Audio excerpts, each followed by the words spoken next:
Class 12-এর costing and taxation. আমরা cost পার্টের ফার্স্ট চ্যাপ্টার স্টার্ট করেছিলাম। First chapter cost of material. আগের দিন আমরা কস্ট অফ মেটেরিয়ালের ইন্ট্রোডাকশন পার্ট থেকে কিছু থিওরি দেখে নিয়েছিলাম এবং সেখানে দেখেছিলাম যে ক্লোজিং স্টক ক্যালকুলেশনের বেশ কয়েকটা মেথড হয়। সেই মেথডগুলো আমরা আগের দিন একটা চার্ট আকারে দেখে নিয়েছিলাম এবং তোমাদের বলেছিলাম যে আমাদের সিলেবাসে অর্থাৎ তোমাদের ক্লাস 12-এর সিলেবাসে টোটাল 4টে মেথড অঙ্ক এবং ডিটেলস ডিসকাশন আছে। সেই 4টে মেথড কি ছিল? FIFO method, LIFO method, simple average method আর ওয়েটেড অ্যাভারেজ মেথড। এই 4টে মেথডের মধ্যে আজকে আমরা ফিফো মেথড নিয়ে আলোচনা করব।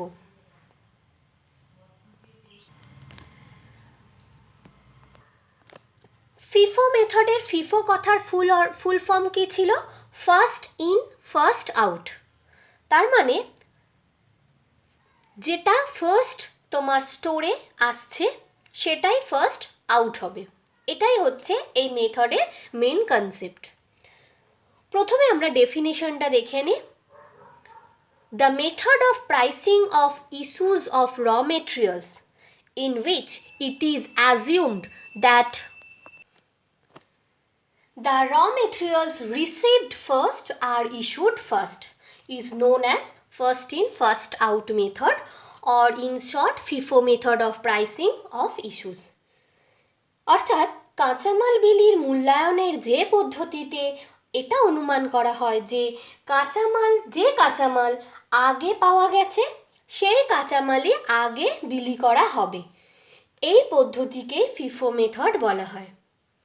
In this method, second installments of raw materials will be taken for issue only when first installments of purchase of raw materials are exhausted.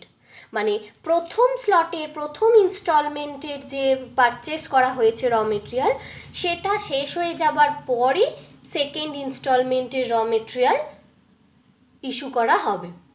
সেই কনসেপ্টটাকেই বলা হয় ফিফো মেথড। খুব একটা ইজি এক্সাম্পল যদি আমরা বলি যে কোন ক্ষেত্রে এই মেথডটা ইউজ করা হয়, জেনারেলি দেখবে যে সমস্ত জিনিসগুলো পচনশীল জিনিস। ধরো মিষ্টির দোকানে প্রথম স্লটের যে মিষ্টি এসছে সেই মিষ্টিগুলো শেষ হবার পরই কিন্তু সেকেন্ড স্লটের মিষ্টি থেকে দেওয়া হয়, কারণ প্রথম স্লটের মিষ্টি যদি আগে না দেওয়া হয় তাহলে কিন্তু সেটা নষ্ট হয়ে যেতে পারে। তাহলে এই ধরনের মেথডকেই বলা হচ্ছে ফিফো মেথড, যে জিনিসটা যে র মেটেরিয়ালটা তোমার স্টোরে আগে আসবে সেইটাই আগে ইস্যু করা হবে, অর্থাৎ আগে বিক্রি করা হবে।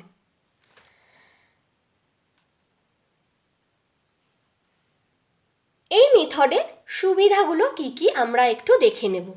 অ্যাডভান্টেজেস। প্রথম অ্যাডভান্টেজ কি বলছে? Easy and simple. এই পদ্ধতিটা কিন্তু খুবই সহজ ও সরল, খুবই ইজি। যেটা আগে এসছে সেটাই আগে ইস্যু করা হবে, এটা তো খুবই সহজ পদ্ধতি। নেক্সট বলছে অ্যাকচুয়াল কস্ট, প্রকৃত ব্যয়।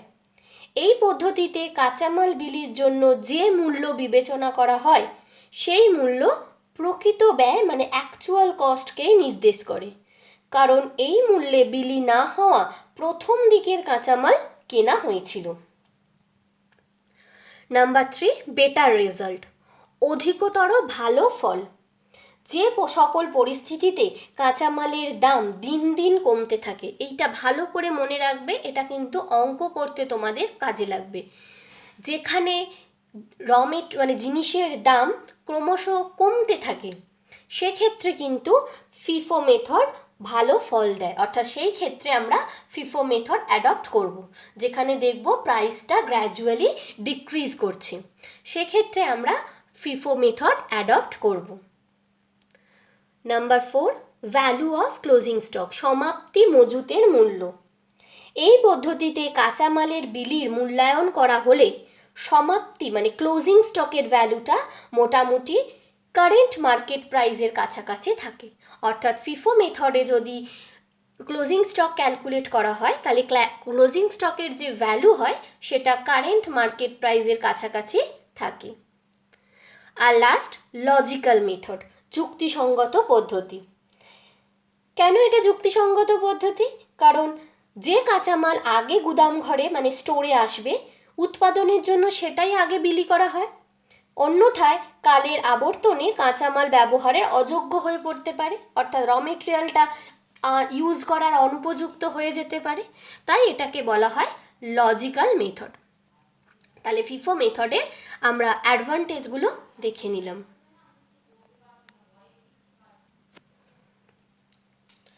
এরপরে আমরা দেখব ডিসঅ্যাডভান্টেজগুলো, অর্থাৎ ফিফো মেথডের কী কী ডিসঅ্যাডভান্টেজ হয়।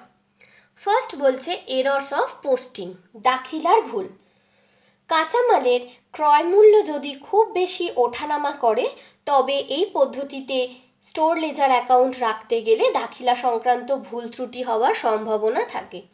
মানে কি না, যদি দেখা যায় যে র মেটেরিয়ালের প্রাইসটা খুব ওঠানামা করছে, অর্থাৎ কোনো সময় খুব বেশি দাম, আবার তার পরের মুহূর্তে আবার দামটা কমে গেল, আবার বাড়লো, আবার কমে গেল, তো এইভাবে দাম যদি ফ্ল্যাকচুয়েট করে তাহলে কিন্তু ফিফো মেথডে যদি ক্লোজিং স্টক ক্যালকুলেট করা হয় তাহলে সেখানে ভুল হওয়ার সম্ভাবনা থাকে।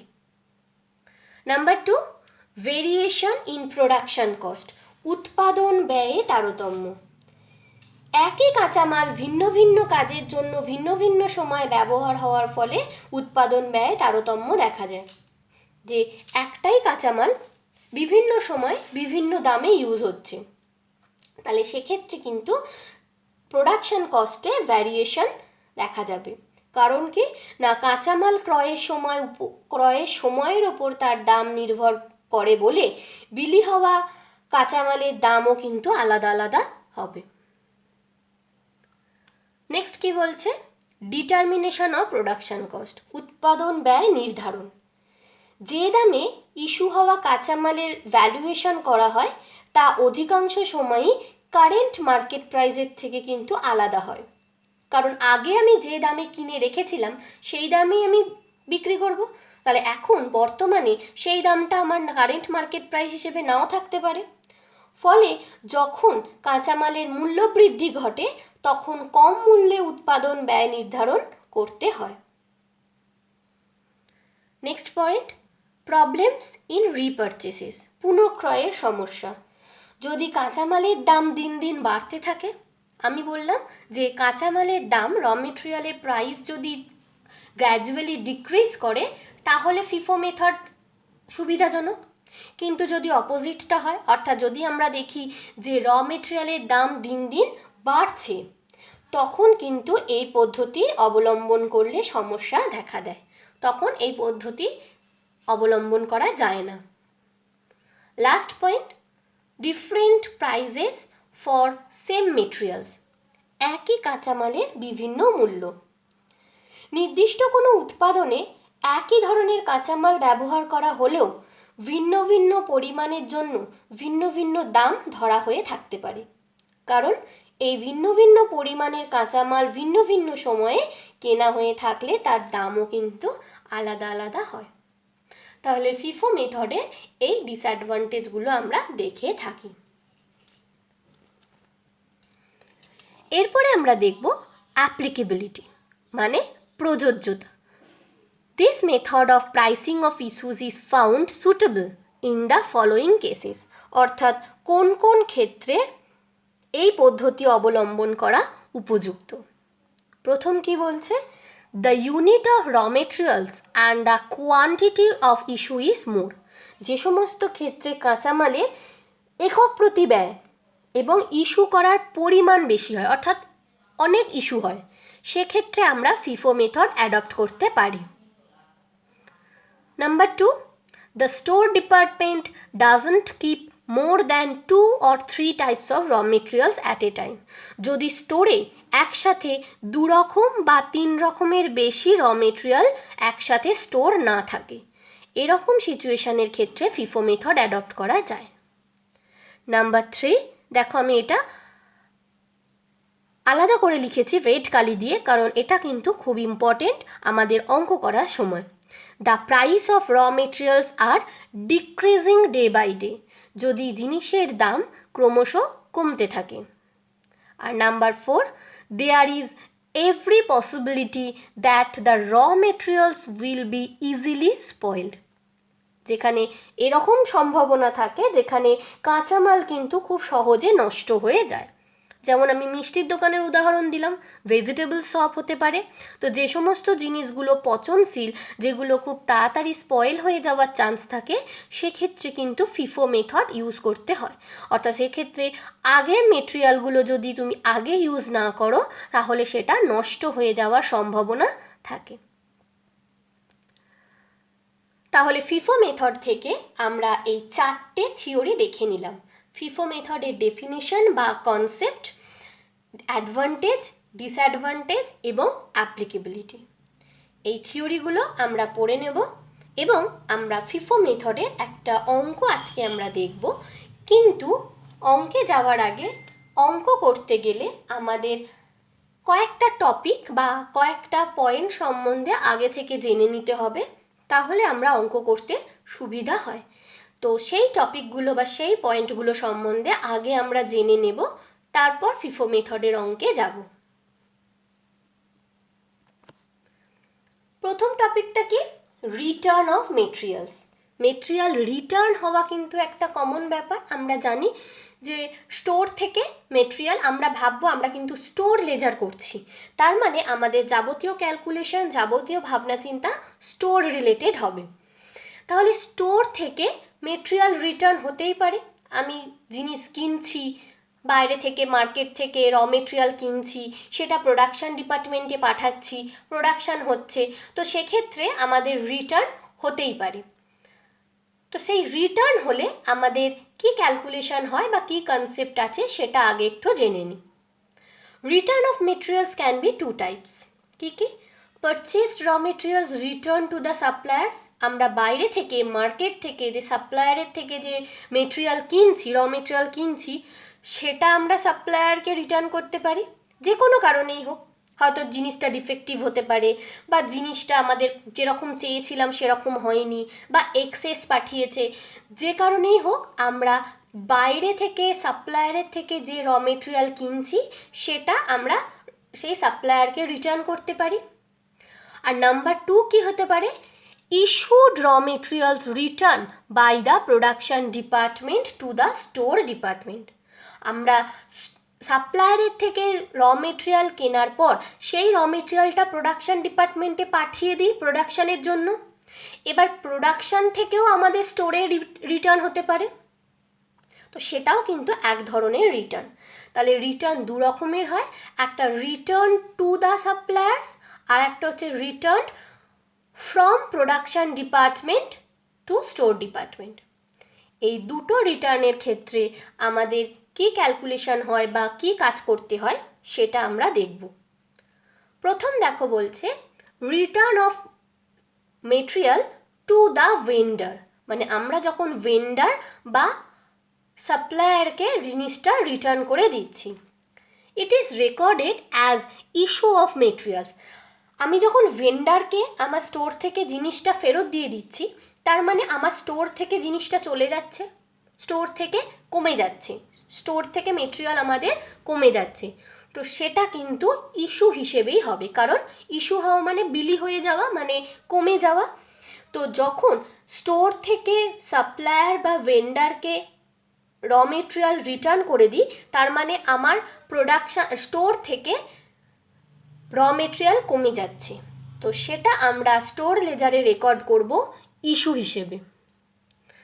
কোন ভ্যালুতে করব? The raw materials return is to be recorded at the value at which it is originally recorded at the time of receiving the raw material. অর্থাৎ ওই র মেটেরিয়ালটা তো আমি ভেন্ডারের থেকে কিনেছিলাম, তাহলে যখন কিনেছিলাম তখন নিশ্চয়ই ওই র মেটেরিয়ালটা আমরা রিসিপ্ট হিসেবে স্টোরে দেখিয়েছিলাম, তাহলে যে দামে আমি কিনেছিলাম ঠিক সেই দামে আমি ভেন্ডারকে ইস্যু করে দেব। তাহলে যখনই দেখবে material returned to the vendor, তখনই দুটো পয়েন্ট মাথায় রাখবে যে একটা আমাকে এটা ইস্যু করতে হবে কারণ এটা আমার স্টোর থেকে চলে যাচ্ছে, আর কোন দামে করব, যে দামে আমি ওটা অরিজিনালি কিনেছিলাম সেই দামে ওটাকে আমি ইস্যু করব। বোঝা গেল? নেক্সট দেখব material return by the production department. তুমি স্টোর থেকে প্রোডাকশন ডিপার্টমেন্টে প্রোডাকশন হওয়ার জন্য পাঠিয়েছিলে, সেখান থেকে মেটেরিয়ালটা ফেরত আসছে। তার মানে ফেরত আসছে, তোমার স্টোরে জিনিসটা আসছে, মানে স্টোরে র মেটেরিয়াল বেড়ে যাচ্ছে। তাহলে সেক্ষেত্রে তোমাকে রিসিপ্ট দেখাতে হবে। দুটো সব ক্ষেত্রেই সেক্ষেত্রে কিন্তু রিসিপ্ট দেখাতে হবে, কারণ তোমার স্টোরে র মেটেরিয়ালটা বাড়ছে। এখানে দুটো সিচুয়েশন হতে পারে কেন প্রোডাকশন ডিপার্টমেন্ট থেকে ফেরত আসে। একটা কারণ হতে পারে found excess as compare to the requirement. হয়তো production department 3000 KG raw material store থেকে চেয়েছিল, কিন্তু ভুলবশত 4000 কেজি র মেটেরিয়াল স্টোর থেকে প্রোডাকশন ডিপার্টমেন্টে চলে গেছে। তাহলে এই যে এক্সেস 1000, সেটা প্রোডাকশন ডিপার্টমেন্ট স্টোর ডিপার্টমেন্টে ফেরত পাঠিয়ে দিতে পারে, রিটার্ন করতে পারে। আরেকটা হতে পারে যে found inappropriate for use or found defective. Production করতে গিয়ে দেখা গেল জিনিসটা অর্থাৎ র মেটেরিয়ালটা ডিফেক্টিভ, যেটা দিয়ে প্রোডাকশন হবে না, তা সেটাও তোমাকে প্রোডাকশন ডিপার্টমেন্ট স্টোর ডিপার্টমেন্টে রিটার্ন করে দিতে পারে। যদি এক্সেস হয়, তাহলে এক্সেস যেটা পাঠিয়েছে সেটা নিশ্চয়ই খারাপ জিনিস নয়, বেশি পাঠিয়েছে, তোমার প্রোডাকশন ডিপার্টমেন্টে প্রোডাকশন ডিপার্টমেন্ট থেকে স্টোর ডিপার্টমেন্টে ফেরত চলে এলো, তো সেটা আবার তুমি পরবর্তীকালে ইস্যু করতে পারবে। তো সেক্ষেত্রে সেই ধরনের মেটেরিয়ালগুলো কোন ভ্যালুতে হবে? At the value at which it was originally recorded at the time of issuing the raw materials. যে দামে তুমি ইস্যু করেছিলে, যে দামে তুমি প্রোডাকশন ডিপার্টমেন্টে পাঠিয়েছিলে, সেই দামেই তুমি আবার রিসিপ্ট করবে যদি এক্সেস জিনিস যায়। আর যদি ডিফেক্টিভ হয়, তাহলে সেক্ষেত্রে কি করব? সেক্ষেত্রেও আমরা রিসিপ্ট করব, কিন্তু সেই ডিফেক্টিভ জিনিসটাকে আমি স্টোরে রেখে দেবো না নিশ্চয়ই, সেটা আমি পরবর্তীকালে ভেন্ডারকে ফেরত পাঠিয়ে দেবো, কারণ ওই ডিফেক্টিভ জিনিসটা তো আমি আর ইস্যু করতে পারবো না, বা ওটা নিয়ে আমি আর প্রোডাকশন করতে পারবো না। তাহলে সেটা স্টোরে জমা করে রেখে লাভ নেই, সেটা আমাকে ভেন্ডারকে ফেরত পাঠাতে হবে। তাহলে সেক্ষেত্রে আমাদের ট্রিটমেন্টটা কি হবে? It is required to be sent back to them at the earliest time. যত তাড়াতাড়ি সম্ভব সেটা কিন্তু আমাদের ভেন্ডারকে সেন্ড ব্যাক করে দিতে হবে। Till the return of the raw materials to the suppliers, it remains included in the stored ledger as stock. যতদিন না আমরা সেটাকে সাপ্লায়ারকে ফেরত পাঠাচ্ছি ততদিন আমরা স্টোরেতেই স্টক হিসেবে দেখাবো, কিন্তু আলাদাভাবে সেপারেটভাবে রাখবো, এমনভাবে রাখবো যেটা ভুলবশত আর যেন প্রোডাকশান ডিপার্টমেন্টে না চলে যায়, বা যেটা ভালো র মেটেরিয়াল যেটা ডিফেক্টিভ নয় তার সাথে মিশে না যায়। তাহলে রিটার্ন রিলেটেড আমরা জেনে নিলাম। আরও দুটো সিচুয়েশান হয়, একটা হচ্ছে শর্টেজ অফ মেটেরিয়াল আর সারপ্লাস অফ মেটেরিয়াল। এই দুটো ক্ষেত্রে কি হয়? শর্টেজ অফ মেটেরিয়াল, শর্টেজ মানে কি? শর্টেজ মানে হচ্ছে অ্যাকচুয়াল কোয়ান্টিটি অফ র material less than the recorded quantity of র মেটেরিয়াল। অনেক সময় আমরা দেখি যে আমরা যা হিসাব রাখছি লাস্ট পর্যন্ত তার যা ভ্যালু হলো ক্লোজিং স্টকের, আমাদের স্টোরে অ্যাকচুয়াল ফিজিক্যাল ভেরিফিকেশান করার পর সেম হলো না। অনেক সময় দেখা যায় যে ফিজিক্যাল ভেরিফিকেশান করে, অর্থাৎ স্টোরে অ্যাকচুয়ালি ভেরিফিকেশান করে যে র মেটেরিয়াল আমরা দেখতে পাচ্ছি, হয়তো দেখছি যে স্টোরে আমার 300 কেজি র মেটেরিয়াল পড়ে আছে, কিন্তু আমি যখন খাতায় হিসাব দেখছি অর্থাৎ অ্যাকাউন্টস ক্যালকুলেট করছি, তখন দেখছি আমার দেখাচ্ছে 500 কেজি র মেটেরিয়াল আছে, অর্থাৎ রেকর্ডেড কোয়ান্টিটির থেকে অ্যাকচুয়াল কোয়ান্টিটি কম। তাহলে এটাকে বলা হয় শর্টেজ অফ র মেটেরিয়াল। এরকম সিচুয়েশান হলে, অর্থাৎ অ্যাকচুয়াল কোয়ান্টিটি যদি রেকর্ডেড কোয়ান্টিটির থেকে কম হয়, তাহলে সেটাকে বলে শর্টেজ অফ মেটেরিয়াল। এখন শর্টেজ কেন হয়, কেন এরকম হিসাবে গরমিল দেখা দিতে পারে? না, হতেই পারে যে হয়তো কোনো সময় কোনো একটা ইস্যু করা হয়েছিল, অর্থাৎ কোনো একটা আমরা প্রোডাকশন ডিপার্টমেন্টে সেন্ড করেছিলাম যেটা আমি রেকর্ড করতে ভুলে গেছি, যেটা আমি হিসাবে লিখতে ভুলে গেছি, আমার এরর হয়েছে। তাহলে সেক্ষেত্রে আমার অ্যাকচুয়াল কোয়ান্টিটিটা কমে গেল, কারণ যেহেতু আমি স্টোর থেকে প্রোডাকশন ডিপার্টমেন্টে সেটা পাঠিয়ে দিয়েছি। কিন্তু যেহেতু আমি হিসাবে রেকর্ড করলাম না, তাই কিন্তু আমার রেকর্ডটা বেড়েই রইল। তো এই শর্টেজ হওয়া মানে হচ্ছে হয়তো কোনো এক সময় আমি কোনো ইস্যু করেছিলাম, কিন্তু ভুলবশত সেটা আমি রেকর্ড করতে ভুলে গেছি। তার ফলে আমাদের অ্যাকচুয়াল কোয়ান্টিটি অফ র মেটেরিয়ালটা রেকর্ডেড কোয়ান্টিটি অফ র মেটেরিয়ালের থেকে কম দেখায়। তাহলে এরম সিচুয়েশান যদি আমাদের ধরা পড়ে, আমরা যদি রেকটিফাই করে ধরতে পারি, তাহলে সেটা আমাদের স্টোর লেজারে রেকর্ড করতে হবে। তা না হলে তো অ্যাকচুয়াল ক্লোজিং স্টকের ভ্যালুটা আমরা পাবো না। তো কিভাবে রেকর্ড করব? It is to be recorded in the store ledger as an issue, কারণ ইস্যু হয়েছে তবেই তো কম দেখানো হয়েছে। Issue item on the date in which such shortage was identified. তাহলে এরকম যদি শর্টেজ হয়, মনে রাখবে ইস্যু হিসেবে দেখাতে হবে। এখন হচ্ছে কোন ভ্যালুতে দেখাবো? না, ভ্যালুটা হবে the method which is currently followed. আমরা যে মেথডের অঙ্ক করছি, অর্থাৎ যে মেথডে ফলো হচ্ছে, সেই মেথড অনুযায়ী দেখাতে হবে।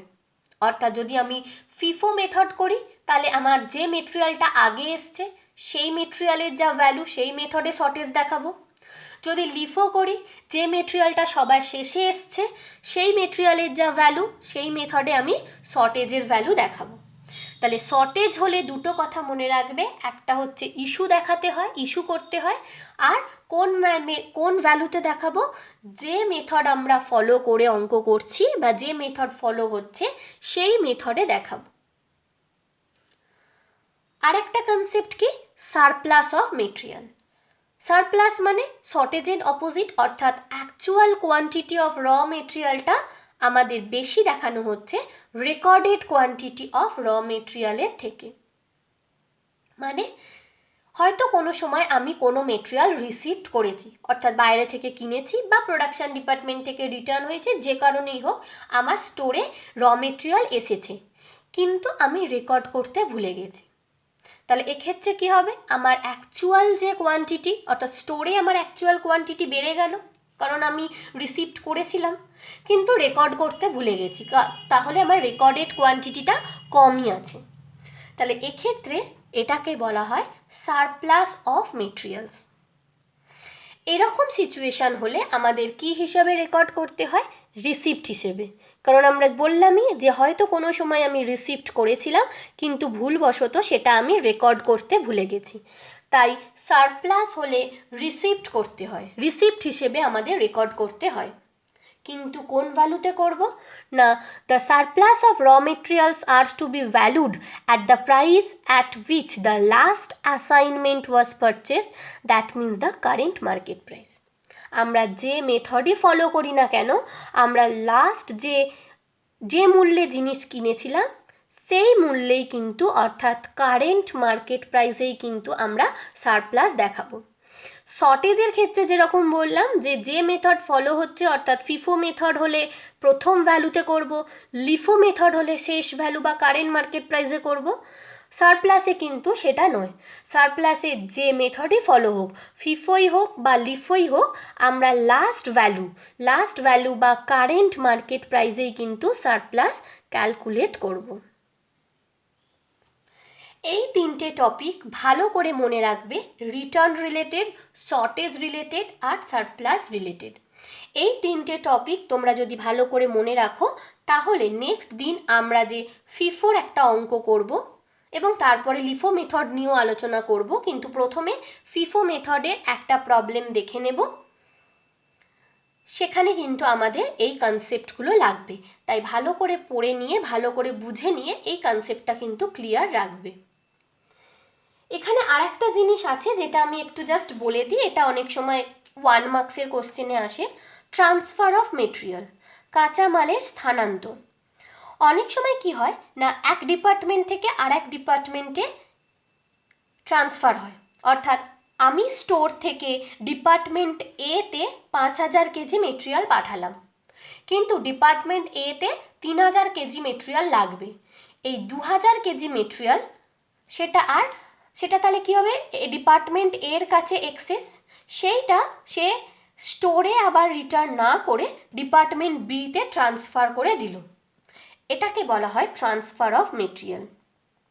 এর জন্য একটা ট্রান্সফার নোট তৈরি করতে হয়, 3টে কপি তৈরি করা হয়, একটা প্রোডাকশন ডিপার্টমেন্ট থাকে, আর একটা হচ্ছে যে দুটো ডিপার্টমেন্টে পাঠানো হয় সেই ডিপার্টমেন্টে থাকে, আর একটা কস্ট ডিপার্টমেন্টে পাঠানো হয়ে থাকে। এটা জাস্ট একটা 1 মার্কসের কোশ্চেন হিসেবে একটু মনে রাখবে, কিন্তু এই 3টে টপিক ভালো করে বুঝে নিতে হবে। তাহলে আজকে আমরা ফিফো মেথডের থিওরিটা দেখে নিলাম, নেক্সট দিন আমরা ফিফো মেথডের একটা অঙ্ক করে লিফো মেথড দেখে নেব।